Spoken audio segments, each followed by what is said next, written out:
In this video we're going to be solving radical equations. So notice we have this equation here, x minus 6 is equal to the square root of 5x minus 34. So the first thing that we want to do, if we want to solve this, is we want to go ahead and we want to square both sides of the equation. And that's because the way that we undo a radical, or undo a square root that is we square it. Now remember that anytime you have a radical symbol and there's no number up here in the index is 2. Which means there was two numbers multiplied together to give us the expression 5x minus 34. And that's how I know to go ahead and square it.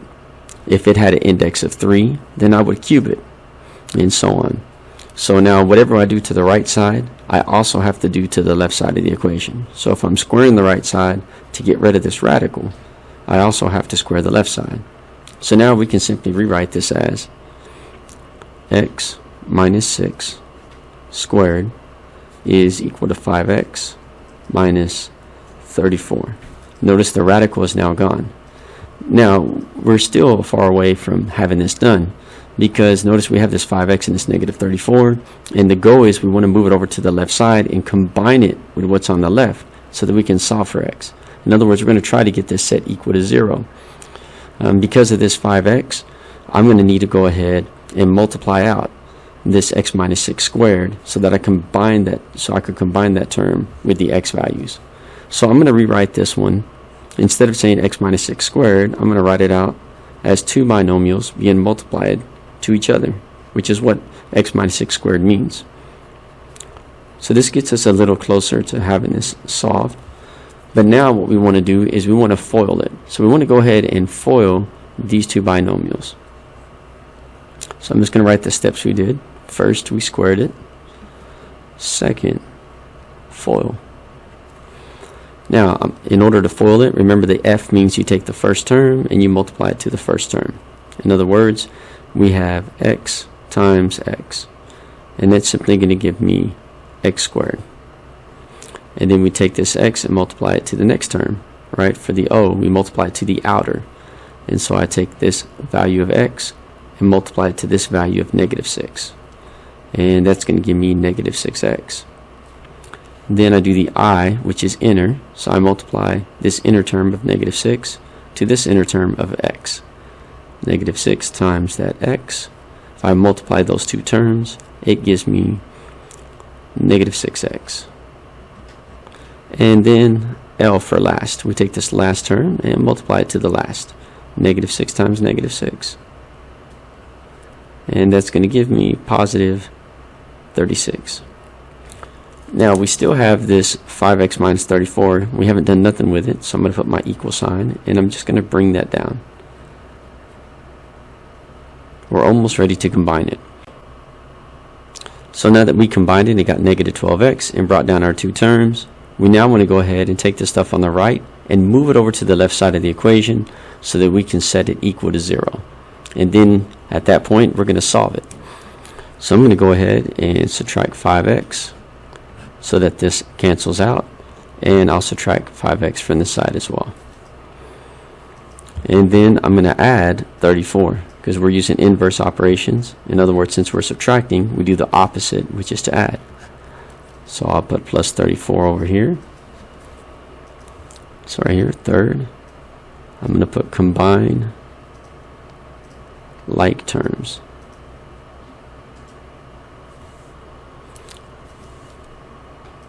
Alright, so if I do the math top to bottom, first of all, I'm going to bring down my x squared. And then negative 12 plus negative 5 gives me negative 17x. And 36 plus 34 is going to give me 70. And this is all going to be equal to 0 because these two terms canceled out. So now we're ready to solve it. So the fourth step is we're going to solve the quadratic. Now there's three different methods you can use. You can use completing the square, you can use the quadratic formula, or you can use factoring. I prefer the quadratic formula, so I'm going to use the quadratic formula to solve mine today. Now remember that the quadratic formula is simply going to be x is equal to negative b plus or minus the square root of b squared minus 4 times a times c over 2 times a. So I'm going to rewrite this now, but I'm going to rewrite it and we're going to substitute these values in. You just have to remember that the number in front of the x squared is going to be your a value. The number in front of the x is your b value. And the number at the very end is your constant, which is your c value in the formula. So let's go ahead and substitute those values right quick. Now I'm going to write this. I got x is equal to negative, parenthesis, plus or minus the square root of parenthesis squared minus 4 times a parenthesis and another one. And this is all over 2a.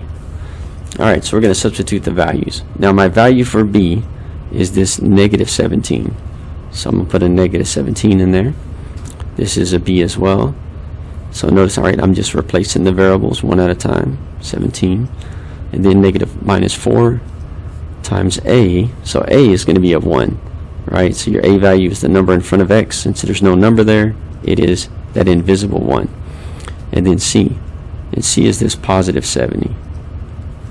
And then it's over 2 times a. And a was 1.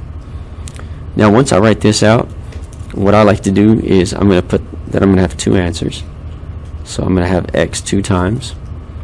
Now once I do this and I put the x 2 times, I like to go ahead and just put a little symbol in front of it. This is going to be when I add the radical, and this is going to be when I subtract the radical. And I just always put that to the side to remind myself that this is plus or minus the square root of something. And you can't do addition and subtraction at the same time. So I first will use the addition, and then after I put this one in the calculator and get the answer and write it, I'll then go back and change that symbol to a minus sign and get the one where I do subtraction. And that's what that stands for. So let me get my calculator. I'm going to make it look just like I wrote it. So that's why I use the parentheses, because your calculator, it knows what to do with a parenthesis. So I'm going to hit alpha y equals enter. There's my fraction bar. And I'm going to start putting in what's in my numerator. So negative parenthesis, negative 17, close parenthesis. But I'm going to put a plus, not a plus minus, but a plus, because I'm going to do the addition first. And then second, square root, parenthesis, negative 17, close parenthesis, squared, minus 4, parenthesis, 1, close, parenthesis, 70. So now it looks just exactly as I wrote it.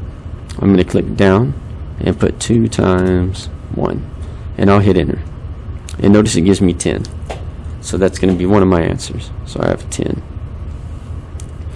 And now I'm going to go ahead and instead of putting this all in all over again, all I'm going to do is click up to highlight it, hit enter, and notice it copies it. I'm going to go up into the numerator, go all the way back to that plus sign, and then put my negative sign so we can do the subtraction. So I'll change that to a minus, hit enter, and it gives me positive 7.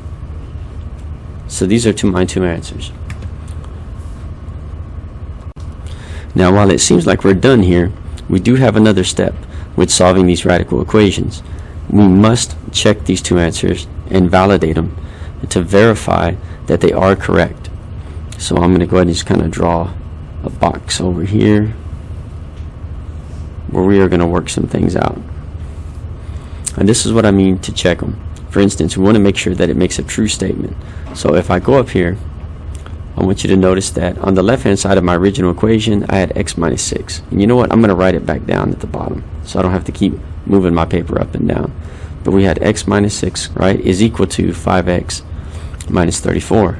And I should say the square root of 5x minus 34. Minus 6 is equal to the square root of 5x minus 34. So now instead of x minus 6, I have 10 minus 6, and that gives me 4. So with this being the case, if my left-hand side of the equation is equal to 4 when I substitute for x, the right side of the equation should be equal to 4 when I substitute for x. So now I'm going to try the right-hand side. So I have the square root of 5, but instead of x, I'm going to put a 10 in its place, minus 34. And this should give me 4. And if it doesn't give me 4, well, then something's wrong. This should be equal, right? Because that's what I got at the top one. With the right side, I should get the same. Now, if I work this out, 5 times 10 is 50. So this is 50 minus 34. And 50 minus 34 is going to give me 16. So this becomes the square root of 16. Now if I put this in my calculator, the square root of 16 does give me 4. The same answer that I got when I used 10 in place of x on the left side of the equation. So this is a valid answer. So I'm going to box it. This answer is good. It checks out. Now sometimes you'll substitute one of these values in here and you'll get a false answer. And if it turns out to be false, where it does not agree, the left side of the equation does not agree with the right, then it is not going to be part of your solution.